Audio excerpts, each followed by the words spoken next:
जळगावचा कोण तो करपलेला गुलाब, जो पानाला चुन्ना लावत होता पानपट्टीमध्ये बसून. बाळासाहेब ठाकरेंनी त्याला पानटपरीवरून उचलला आणि आमदार केला आणि उद्धव साहेबांनी मंत्री केला. तसा हा जळगावचा गद्दार गुलाबराव पाटील, गुलब्या पाटील म्हणलं तरी चालेल या गुलाबरावला. असा हा गुलब्या आमच्या काल संजय राऊत साहेबांवर टीका केलाय. राऊत साहेबाला म्हणतो की आमच्या मतावर तुम्ही खासदार झालात आणि चोट्ट्याविषयी असं काय तर शिवीगाळी केला त्यांना.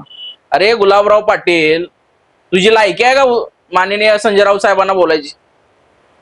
अरे तुझ्या अवकात नसताना माननीय उद्धव साहेबांनी तुला मंत्री केला आणि तू गद्दारा मिंदेगाडात सामील झाला 50 करोड रुपये घेऊन, आणि तू काय म्हणतो आमच्या मतावर निवडून आला राऊत साहेबांना? अरे तू शिवसैनिकांच्या मतावर निवडून आला, तुला एबी फॉर्म दिला नसताना तर तुझी लायकी नव्हती जळगाव मध्ये निवडून यायची. मातोश्रीच्या तुकड्यावर जगणारा माणूस तू राऊत साहेबाला बोलतो. राऊत साहेबांसमोर उभारायची लायकी आहे का तुझी?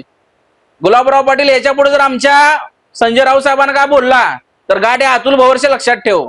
तुझी लायकी काय त्या जळगावकरांना चांगलं माहित आहे. तू 50 करोड रुपये घेऊन इमान ऐकलेला आणि पानटपरीमध्ये पानाला चुन्ना लावणारा माणूस आज जळगावच्या जनतेला चुन्ना लावतो का? तुझ्या अवकात नाही गुलाबराव पाटील.